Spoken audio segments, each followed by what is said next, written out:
to the Big Market Interview powered by Investonomics, an initiative by ICICI Direct. And joining me today is a very special guest, Mr. Harsha Upadhyay, President and CIO Equity, Kotak Mahindra Asset Management Company. Welcome, Mr. Upadhyay.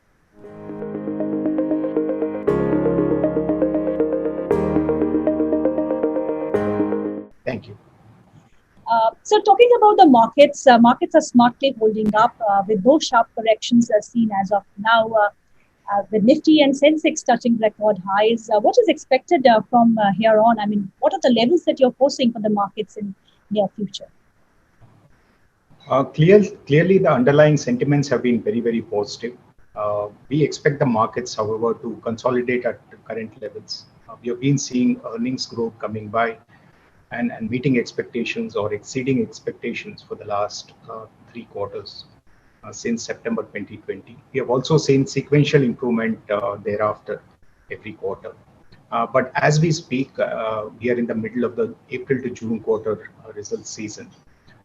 As we know, there were localized restrictions and some restrictions due to COVID second wave. So to that extent, we believe that the sequential improvement that we were seeing for the past 3 quarters may not continue.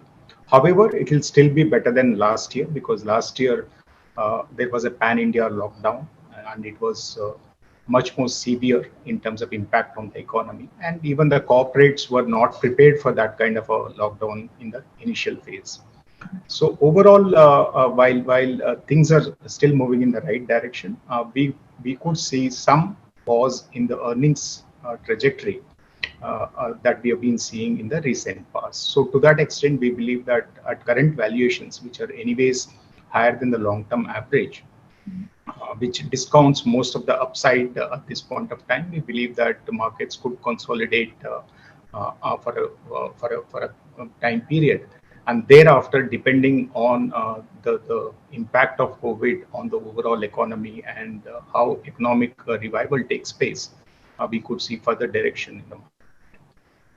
With so much of uncertainty around, do you expect a sharp rebound in the economy? Because there have been statements and reports by the government officials also saying that we can see economy recovering at a faster pace in medium to long term. So what is your view on the state of economy as of now? No, compared to financial year 21, definitely financial year 22 is going to be much better, no doubt on that.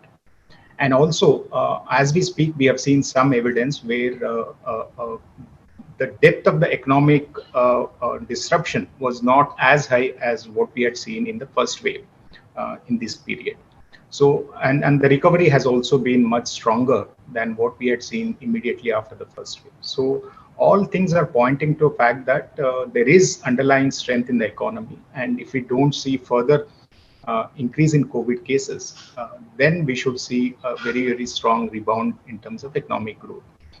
And as it is, the economic growth numbers for financial year 22 have been forecast close to 10% growth. So definitely this year is going to be much better than the previous year. What about inflation? It is being seen as the biggest risk for the markets. Do you expect it to have impact on the interest rate trajectory going forward? Do you expect the RBI's accommodative policy to change, by the end of this year? No, at least at this point of time, we believe that while inflation is high and has remained sticky for some time, but we think over a period of time it should cool off.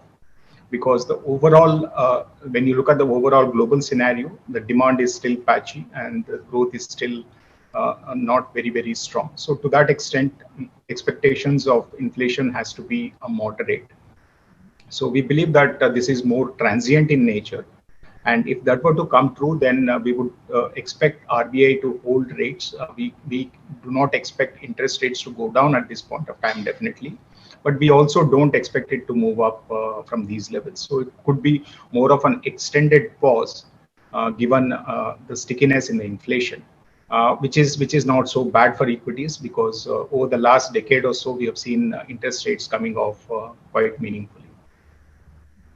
Talking about the mid-cap and small-cap space, it seems to be very well placed to benefit from the anticipated economic recovery and the corporate earnings that we expect to be buoyant as of now.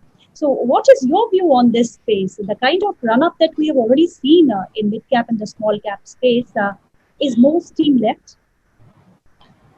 Well, usually whenever there is an economic revival which is more broad-based, you could expect more of the mid caps and small caps to participate, and that's what market is anticipating at this point of time. However, one needs to be a bit cautious at this point of time because the valuation comfort that we had on a relative basis as compared to the large caps is definitely missing at this point of time.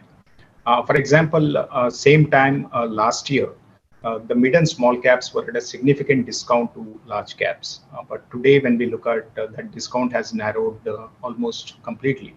So to that extent, some of the future upside is also discounted in the current valuations of mid and small caps. However, if you look at corporate India, I think we are on the uptrend of another earnings improvement cycle. In the previous cycle, the total profits of listed corporates in India as a percentage of GDP was close to about 7%. And last year, that is financial year 20, this bottomed out somewhere around 1.6%. And in financial year 21, despite the disruptions that we saw on the COVID front, this has improved to about 2.6%. And our expectation is going forward, since most of the companies have streamlined their cost structure, have also set right their capital structure, things should improve as demand comes back. And in that context, from a medium to long term perspective, the mid and small caps can still provide you handsome returns. But at the moment, the relative comfort that we had on this segment vis-a-vis large caps is somewhat lesser. So to that extent, whoever is looking at this segment should be looking at from a more 3 to 5 year perspective, if not more than 3 to 5 years. And also they should be able to take interim volatility if at all it comes through in the next few quarters as valuations have moved up significantly in this space. But overall, we still remain quite constructive on the overall equities as well as mid and small caps. Which are the sectors that you are overweight on for, say, next 3 to 5 years period, and the sectors that you underweight on? We have a mix of defensive as well as cyclical sectors in our portfolio. However, from an incremental allocation perspective, we are looking to build more position in some of the cyclical sectors such as banking, industrials, cement, etc.